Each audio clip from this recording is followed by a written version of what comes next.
बता रही हूँ। छोटी जाति के जो लोग होते हैं, छोटी जाति भी नहीं होती तो फिर भागवत हर कोई क्यों नहीं पढ़ सकता? आपने कहा था हम ब्रह्मा की संतान है, फिर जात किसने बनाई? मतलब टाइम पास करने के लिए राधे राधे गुरु जी। आपने कहा था हम ब्रह्मा की संतान है, फिर जात किसने बनाई? जात व्यवस्था है।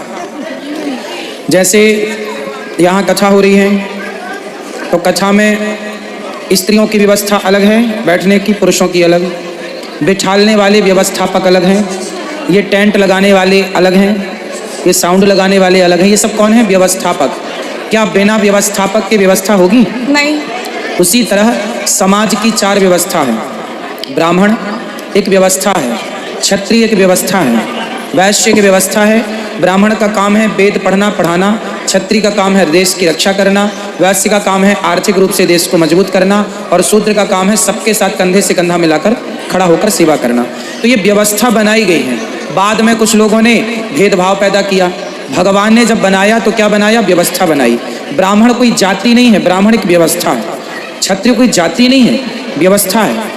वैश्य शूद्र कोई जाति नहीं, व्यवस्था है। बाद में समय बदलता गया, लोगों ने अपने अपने तरीके से उन्हें लेना शुरू कर दिया, अपने अपने तरीके से उनकी व्याख्याएं शुरू कर दी। भगवान की तरफ से तो कोई भेद नहीं था, कोई छुआछूत नहीं था, कोई ऊंच और नीच नहीं था। भगवान राम शबरी के घर भी जाते थे, निषाद को भी गले लगाते थे, लेकिन बाद में कुछ लोगों ने भेदभाव का जहर घोल दिया। तो वो भेदभाव का जहर बाद में घोला। और ब्राह्मण किससे पैदा है? ब्राह्मण किससे पैदा है? भगवान के मुख से ब्राह्मण पैदा हुआ। ब्राह्मणों से मुखमासीत बाहु राजन्यः कृतः ऊरु तदस्य जदवैश्यः पदविहंगुं शूद्रो अजायत। क्षत्रिय भगवान की भुजाओं से प्रकट हुए, वैश्य भगवान की जंघाओं से, और शूद्र भगवान के चरणों से। चारों के पिता भगवान हैं। और कोई सवाल? नहीं। समझ में आया? क्या समझ में आया? पहले ये बताओ, बात कराओ, क्या समझ में आया आपके? हाँ समझ में आया। क्या समझ में आया? बताओ बेटा। पूछा था टाइम पास के लिए कि कुछ जानने के लिए? जानने के लिए। तो क्या जाना आपने? फास्ट क्या समझाया हमने आपको? मतलब टाइम पास करने के लिए खड़े थे। चलो, हो गया टाइम पास आपका?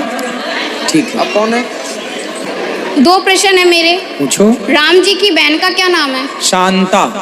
अच्छा, इसका चित्रण नहीं किया? है। अच्छा। भागवत जी में है, 9वें स्कंध में। एक और प्रश्न, जो हमसे नीच कोटि के लोग होते हैं, नीच कोटि का कोई नहीं होता। नहीं, मतलब बता रही हूँ। हाँ। छोटी जाति के जो लोग होते हैं, छोटी जाति भी नहीं होती। तो आप बताओ। नहीं, आप पूछना क्या चाह रहे हैं पहले ये? मैं ये बताना चाहती हूँ जाति ना कोई ऊंची होती है ना कोई नीची, तो फिर कोई नीच नहीं होता। तो फिर भागवत हर कोई क्यों नहीं पढ़ सकता? भागवत इसलिए हर कोई नहीं पढ़ सकता क्योंकि जब तक आप, हर कोई इंजेक्शन भी तो नहीं लगा सकता, हर कोई दवाई भी तो नहीं दे सकता जो सरकार की तरफ से लीगल है, जो प्रोसेस पूरा करेगा। हर व्यक्ति एडवोकेट भी तो नहीं हो सकता, हर व्यक्ति जज भी तो नहीं हो सकता। सरकार जिसकी पढ़ाई लिखाई देखकर, सरकार जिसको तय करेगी परीक्षा इत्यादि एग्जाम लेकर, जिसको तय किया जाएगा डिग्री परफेक्ट होगी, वो क्या बनेगा? वो अधिकारी बनेगा, IPS बनेगा, IS बनेगा, वो डॉक्टर बनेगा, वो इंजीनियर बनेगा, वो डॉक्टर बनेगा। किसी को भी तो आप डॉक्टर नहीं बोल सकते ना। उसी तरह जैसे सरकार तय करती है कि कौन डॉक्टर बनेगा, कौन इंजीनियर बनेगा, कौन एडवोकेट करेगा, उसकी प्रॉपर शिक्षा होती है, उसका अधिकारी होता है कि अब ये हो गई शिक्षा, अब ये अधिकारी है। उसी तरह शास्त्रों का जो ज्ञाता हो गया, जो उस ज्ञान को, उस रहस्य को जान लिया, वो अधिकारी हो जाता है। वो कहे, वो सुने, बढ़िया। सब कोई नहीं, सब कोई कैसे अधिकारी हो जाएगा? जो पढ़ेगा लिखेगा उस सब्जेक्ट को, सारे मैं सुई लगाने लग जाऊं तो मर ही जाएगा कोई। सुई लगा, मेरे से आती नहीं है, तो भाई मैं थोड़ी सुई लगा सकता हूं, मेरे को सुई लगाने का अधिकार नहीं है।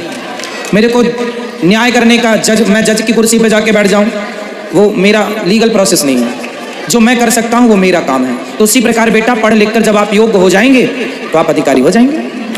राम जी की बहन का फिर से बताना। शांता।